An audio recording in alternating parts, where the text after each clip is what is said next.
From Central Indiana's #1 news source, this is Fox 59 Tonight. Good evening to you. Thank you for joining us here on Fox 59 Tonight. I'm Cameron Riddle. Thank you for downloading our new Fox 59 smart TV app called Fox 59. Now you'll find it on Apple, Roku, Fire, and now on your Samsung Smart TV. Also, if you're watching us on YouTube, make sure you hit the subscribe button so you never miss the conversations that we have every night at 8 o'clock here on Fox 59 Tonight. On the show today, we will be introducing you to some community members who are doing great things, keeping kids safe, giving them a safe place to be, putting food on table. And in this case, two organizations are often working together to get both of those jobs done, and a lot of it for people who are on the far east side of town. To tell you more about how they're keeping kids safe, how they're putting food on the table in our studio today are two leaders of two different organizations. Siobhan Walker is with the Success Center, and Matthew Felthrop is with A Longer Table, a name maybe you haven't heard because it's a new name. We'll get into all that here in just a second, but thank you all for coming. Thank you for having us. Absolutely. Thank you for what you do. There are many things, when I talk to people with nonprofits, people don't understand how much you do and how much of it is just a constant struggle to get it done, either from manpower, from donations, or financial. And I know most of the stuff, if not all of what you provide, is free to the people who need it, but it's not free for your organization to get it and provide it. So we'll get into some of that here today. But first, let's talk about the Success Center, and then we'll talk about A Longer Table. So we'll go ladies first. Okay. Siobhan, tell us about the Success Center. So the Success Center is located at Carriage House East Apartments, which is on the Far East Side through the Gene B. Glick Company. And we provide services for residents and community members, for youth, adults, and elderly. Very succinct. Very, very, very nice. Matthew, top that. All right. A Longer Table it's an anti-hunger organization, and we work to provide opportunity for youth through food. And we do that through two main programs: Next Course Cafeterias and the Food Fellowship. Next Course Cafeterias partners with schools to strengthen their meal programs, and the Food Fellowship is a workforce development program that pays teenagers to learn skills and get credentials in the food system. So I said you may not have heard of the name A Longer Table. Why is that? That's because we recently changed our name from the Potashu Foundation to A Longer Table. And we did that because we wanted a name that would really reflect our work that is based in the community, and be able to reflect how we are growing as an organization to serve the community. And our work is more than a company, and Potashu is a for-profit company, and so we wanted a name that would represent that work. Total side note, I really like your glasses. Well, thank you. Mine are halfway blue at the bottom, so I like that. I also like what you guys are doing, of course. Everybody needs to eat, and grocery prices were supposed to be going down, but that hasn't really happened, but that's a different show. That said, there are a lot of people who are hungry out there. What is the need in Indianapolis? I remember during COVID, of course, everybody was going to the food bank. There were people in Mercedes-Benz in the line trying to get food at the food bank.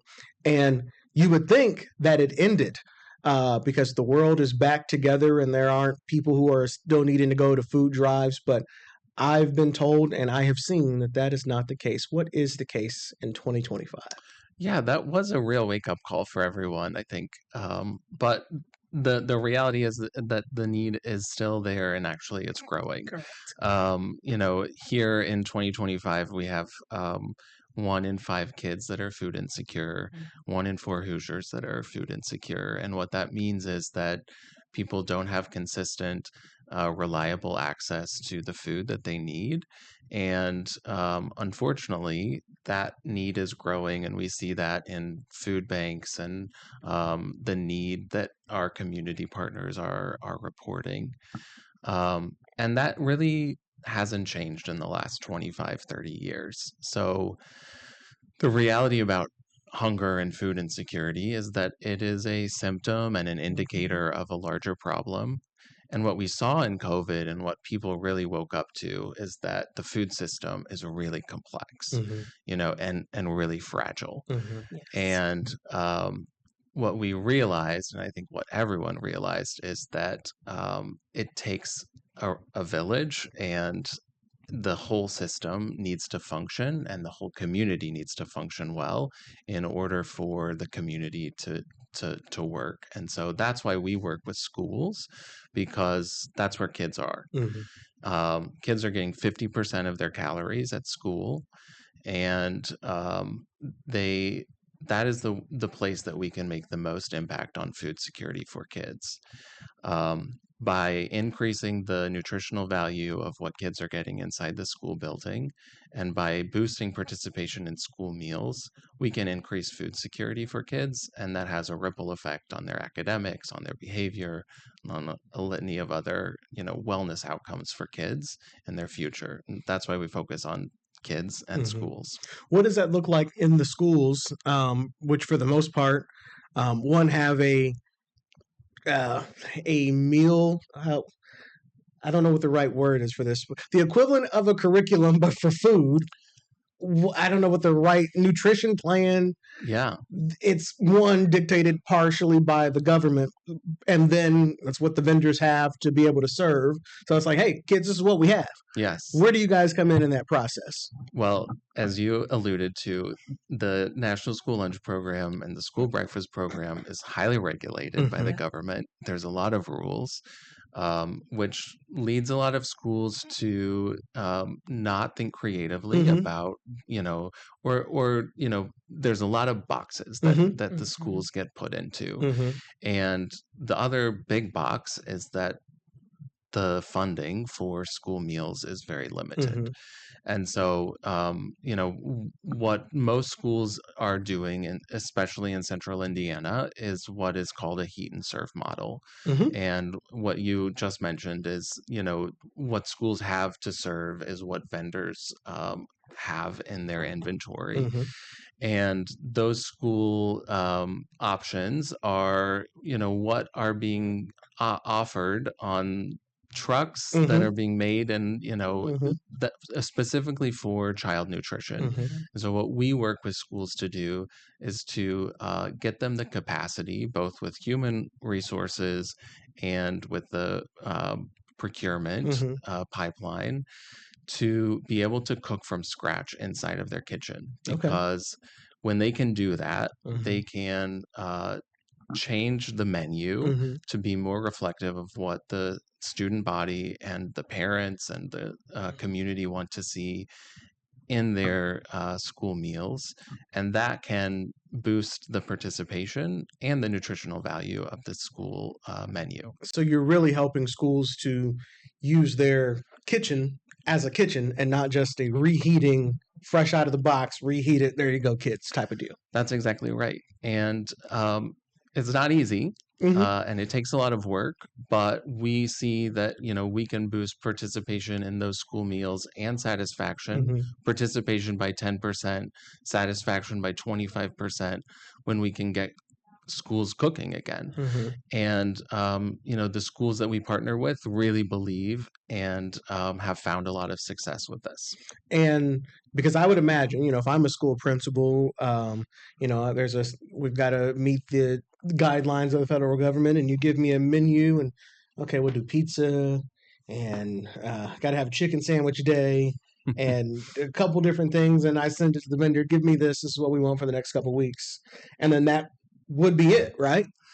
Well, I mean, before you come in. Yes. So, school menus are often planned months in advance. And what we like to do is go into schools and ask, what do kids want to see? And what we are also able to do is taste tests Mm-hmm. and, bring our chef in and say, hey, what do you want to see? And let's build a recipe that, is Okay. reflective of what the school body wants to see. And so that can be done in collaboration, both with students and also with parents. And we end up talking with parents and caregivers about what values they want to see reflected in the school menu. And so it's a two-way conversation Mm-hmm. because food is personal Mm-hmm. and it has a lot of cultural relevance. And so Yes.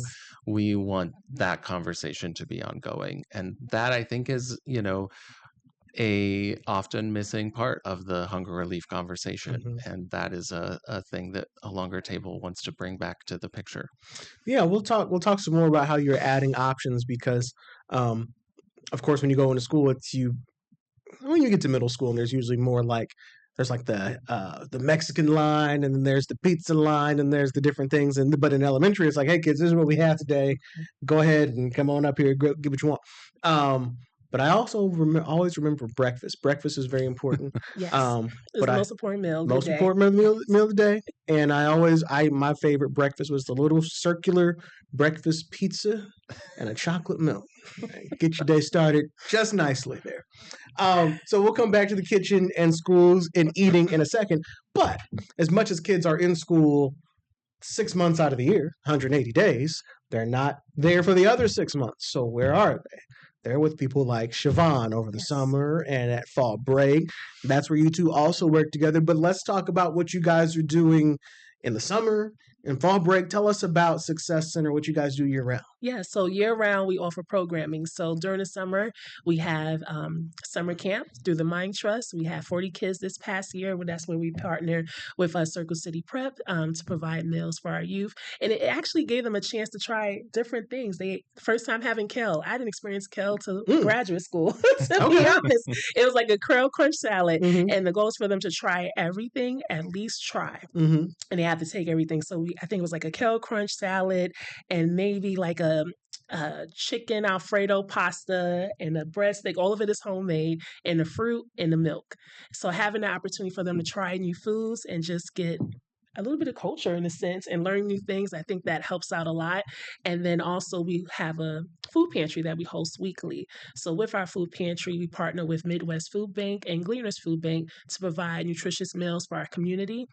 We have a huge Haitian Creole and Hispanic population at Carriage House East Apartments. Mm-hmm. So we try to make sure that we always have grains, meaning rice. We have dried beans, canned beans, and it's really an opportunity for residents and community members to have client choice. So years ago, prior to me joining the Success Center, we bagged food. So the goal is to make sure when residents come in, it's an experience. So we have music playing, we have shopping carts, we have volunteers who are helping residents along, and they're able to also choose fresh fruits and vegetables.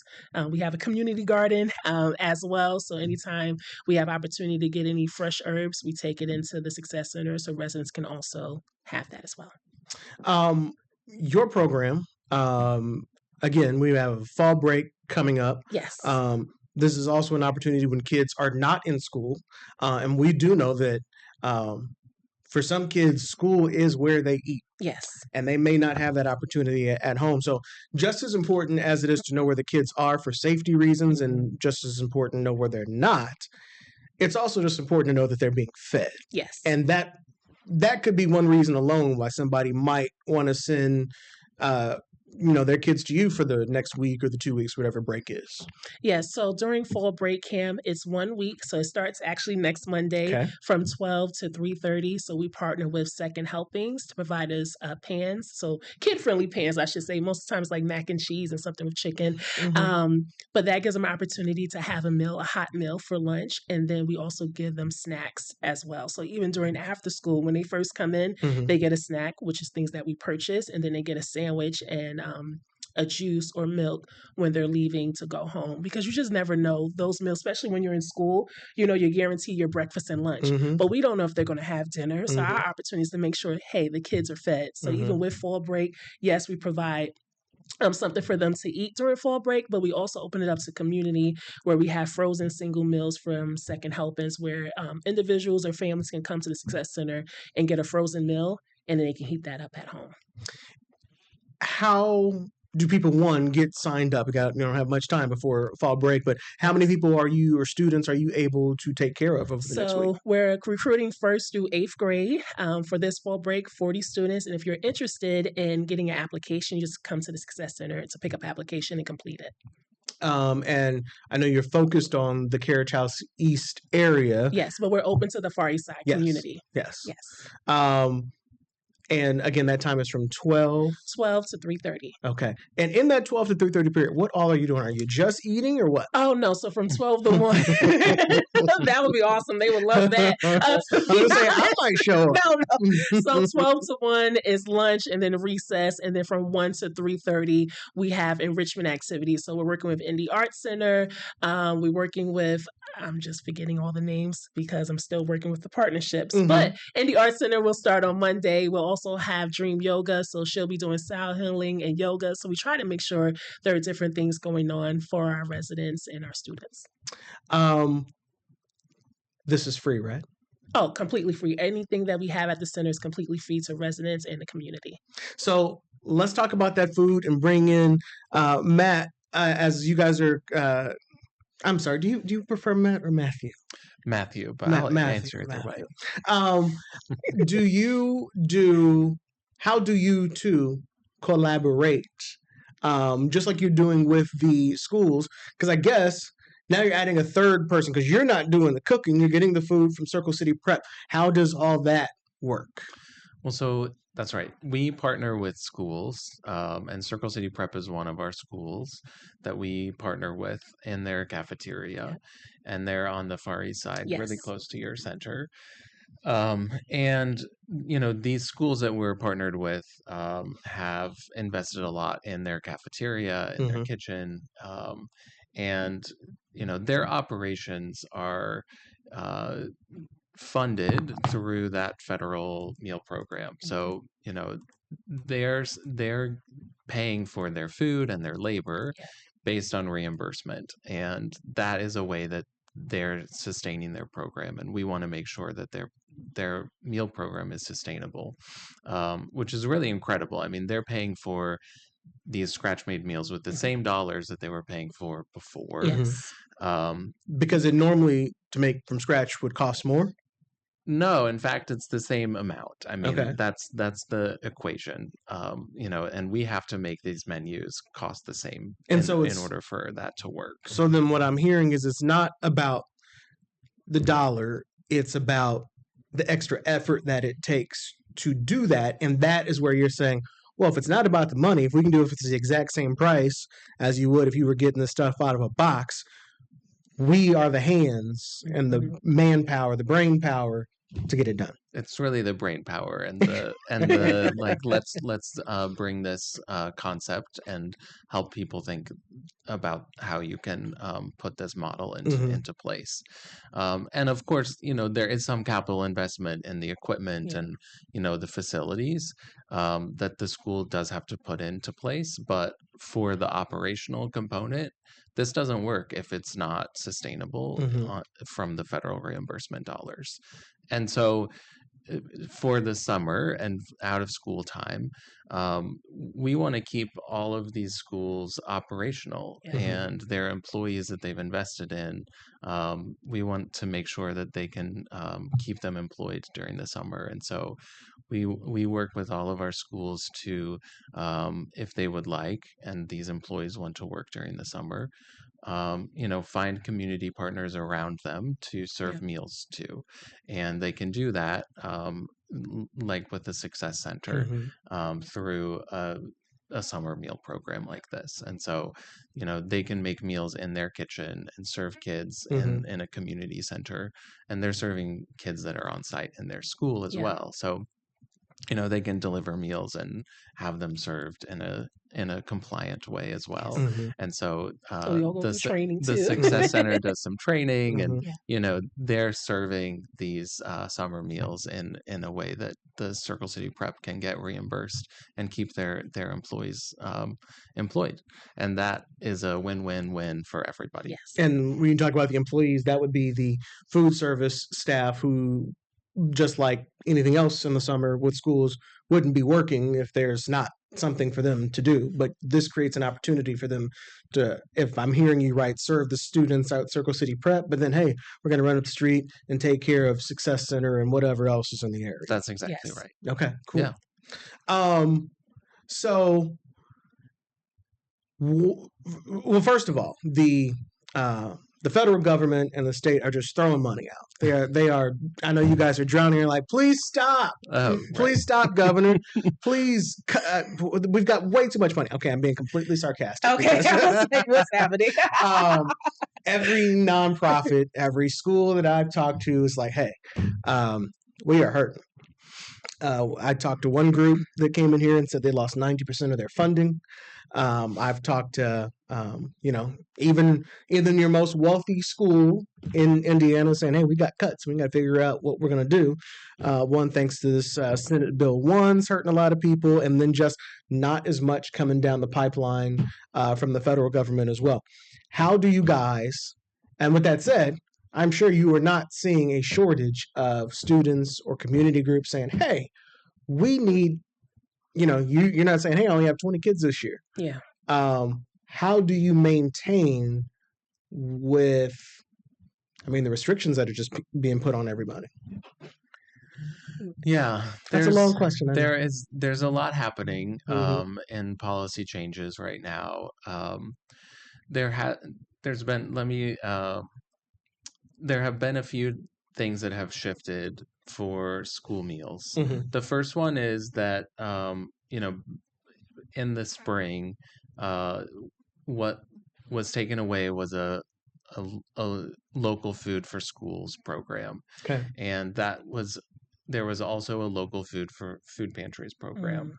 And that was really an incentive for local farmers to sell both to food pantries and to schools, protein and produce.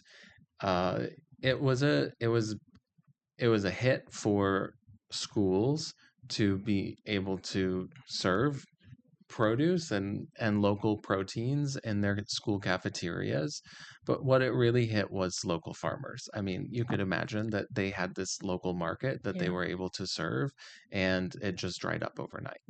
It was I really have no idea what the thought process was, but it was a hit to agriculture. There have been changes to Medicaid, and those changes have just now gone into effect. Yeah. And what they will begin to influence is the qualifications for school meals. Because the way that school meals this is so complicated. No, but I'm interested. I'm with you. The way that schools are able to serve 100% of their students is through an eligibility called community eligibility provision. Okay. And they qualify their students every 3 or 5 years through direct certification. Okay. And these students are qualified if they qualify for another federal benefit. Then they automatically qualify for free meals. Okay. And so no parent has to fill out this is how some of the schools have free and reduced lunch for everybody. That's right. Yes. And if they meet a threshold over 45 or 65%, then the school can get 100% of the reimbursement rate. And it's so much easier for the school to serve everyone. Right. The paperwork requirement is easier. It's just so much more efficient. As I've heard, most schools are like, no, we would prefer, we want to have free and reduced lunch. But only 53% of the schools that are eligible in Indiana take advantage of it. Why is that?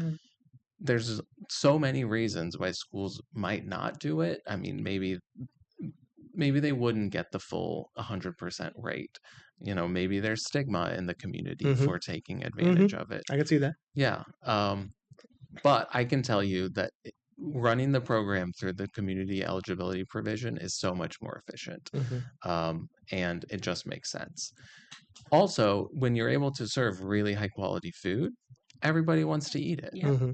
And enjoy it. We have schools that are serving 97% of their students a meal every single day. That's almost everybody. And so, when you can boost participation like that, the meal program runs so efficiently. Mhm. But when these schools will recertify, it will become more difficult for them to recertify when the Medicaid, when these higher restrictions on Medicaid are in effect.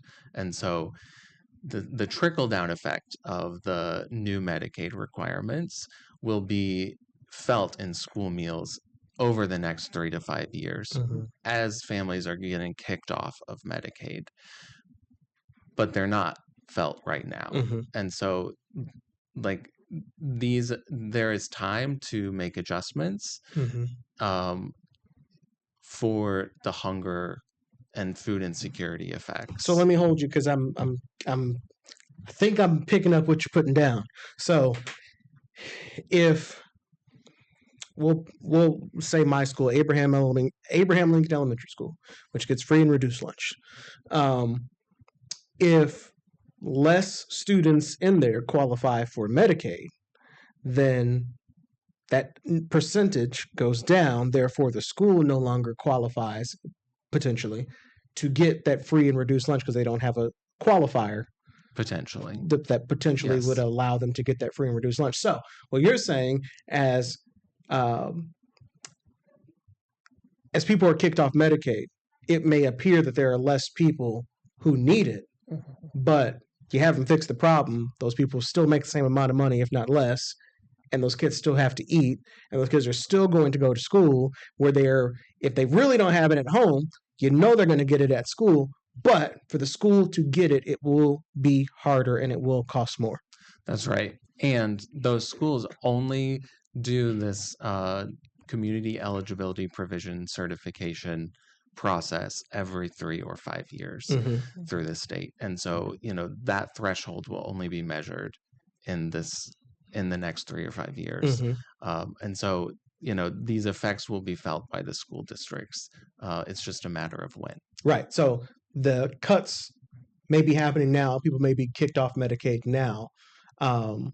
But and so it's going to look okay, but then suddenly That's right. in 3 to 5 years, wait a second, this costs a whole lot more and we got less funding to do it. That's right. And there might be enough time where people will not remember what happened. Or if we choose to be somewhat optimistic, there is enough time for people to correct said idea. Correct. But I feel like also everyday people need to know that. Yes. Yeah, that's something I just learned. So. Yes, people need to know because we're lightly dancing around that this is a political thing, but the truth is people need to know that, hey, in 3 to 5 years, when life is tougher, it's because of a decision that was made by a group of politicians who may or may not be in office then, but the decision's been made now, or in fact earlier this year. So people need to know that, hey, you might not feel it right now, but it's coming to you. In 3 years. Yes. Yeah. And if no one does anything in 3 years or 5 years, whatever it is, it's coming. Yeah. It's not really political. It's like a human issue. Yeah, it's a human thing. And this is, kids getting food. And which shouldn't be political. This is a universal, issue that everyone should believe in. That it's a basic need. Essentially, housing is a basic need. Food is a basic need, and it's essential. That's right. And like I said, kids are getting 50% of their calories at school. Whether you're sending a meal with your kid from home or not, those calories need to count. And so it is incumbent upon society to make those calories great calories. I am so much smarter now, having listened to you. So, thank you for that. Of course. I think should be part of another conversation at some point, especially as changes are coming for a lot of people. So that is one that I've not heard up until now, but based off of my knowledge of how school systems work and my experience working in a school system, everything. That's why I was like, no, everything you're saying is making sense. Just no one has said this yet. So thank you. Well, and it's so complex and convoluted, But got to eat. That's right. And it's got to be Yes. paid for Mhm. somehow, some way. So, all right. I guess I would say that's food for thought. That's right. We're just about out of time with you guys, but as we're talking about the need, how can people help both of your organizations? Be that donations, be that brain power, manpower, volunteer, whatever. How can people help? I think for us, ideally, is volunteers. Volunteers, volunteers, volunteers. We have resident ambassadors who are residents who live on property, and they're pretty much long term residents who have been helping us with our food pantry. But having other volunteers to come out and help. We actually have a church that helps every week, Favor and Prayer, which is literally 3 minutes away from Mm-hmm. where we're located, and they come and volunteer at our food pantry. So I think having those opportunities to come out, we serve at least between 60 to 90 households each and every single week. And I was just before we go, because we have such this nice video to hear, to play with you to show everybody your building. I've got you in a box now with video of the Success Center so everybody can see where that is. And I have been in there. I haven't been in there for to see your program, but I've been inside of this facility, and it is very nice. Real quick, tell everybody what's all in that building. So all in that building, we have a huge kitchen area. So we often do cooking demonstration and classes. So we partner with Indie Hunger Network to do those. We also partner with Paramount Schools to do Junior Chef Academy. So that was our middle school and high school students who were able to learn the fundamentals of cooking. Most of the time, when you think of like measurements, it's like, well, I've never measured before. So we're teaching them the basics. We also have our food pantry. We host after school programming pretty much every day with the exception of Wednesdays. And we also host senior programming as well for our residents and community members. Okay. Yeah. Very nice. Library in there, food Yes. pantry in there, all kinds of things. They're really making multi-use Yes. out of that multi-use space. So well done. Thank you. Mr. Matthew, Yes. how can we help you? Well, you can check us out online at alongertable.org. Okay. And we have an event coming up on October 16th with our founder, Martha Hoover, and Jeff Simmons, who's the CEO of Elenco and a huge hunger relief advocate. He started another organization that's a national hunger relief organization called Hatch that distributes protein and other food to pantries across the country, Mm-hmm. and they're going to be in conversation around food systems and hunger relief and philanthropy with Dr. Una Osili, who's a nationally recognized economist and philanthropist. So I think it will be a great conversation. It'll be at 6 p.m. at Indiana Landmarks, and we would love to see lots of people there. So people can check it out at alongertable.org. And is that what we're looking at right there on the screen? That's right. Okay. Tickets are just $25, and it's a TED type talk. So just come and get inspired and learn some more about both our work and about the food system. So and then also what we need is donations to help grow our work and grow the work that we're doing with schools and with kids. Our work in workforce development is really great as well, and we didn't talk as much about it, but the Food Fellowship equips youth with the credentials they need to be have a career in the food system, and they get college credit through a partnership with Ivy Tech, and it's really cool. They work in our cafeteria and work on our urban farm, and so it's kind of like exactly the training we're giving to those cafeteria workers, but with high school students, and it's a work and learn program. Well, I love when people say, well, we didn't even get to talk about that. I know, because there's more. That means you get to come back. Okay. And you bring some people from the program, and we'll That talk sounds all great. about it. Okay. I'd love to hear more about that. And but no, seriously, thank you for what you guys both do. Matthew, our kids are in trouble. Our schools are in trouble if somebody doesn't do something, because they still have to eat. So that's still in my mind, thinking about what's coming. So, and that's a very serious thing. But nevertheless, you guys are working day in and day out, giving the kids a safe place, giving the kids a meal, giving them healthy options, not just a meal, but a healthy meal, a tasty meal, a meal that that they like. What's the thing that they say that they like the most? One of their favorites is this spicy sesame noodle. Okay. It's pretty good. Okay. Anything Asian is a Yeah. favorite. Okay. Yeah. Okay. Which, yeah, I don't know how great that would be coming out of a box, a frozen box. No, it's got to be scratch made. Yeah. Okay. Yeah, I see the vision. All right. Thank you guys so much. Thank you. That's going to do it for this edition of Fox 59 Tonight. Success Center and a longer table. Check them out. Do you have a website? Yes, we do. So www.successcenteratEase.com. Okay, there you go. Go there, get some information, find out. Again, school's coming up. Fall break is coming up, so you got just a few more days to get in contact with Siobhan and the Success Center to get you a spot. And then if you don't make it, then she's got a summer program. Yes. Probably a spring break program. Yeah, we'll have spring break camp as well. Okay, hit her up. Good programming over there. Thank All you. right, that's going to do it for us. I'll talk to you Sunday mornings on my radio show, Open Lines, on Hot 100.9 and 106.7 WTLC. And we'll be back here on another night at 8 o'clock to talk about what's happening in and around Indy. Good night.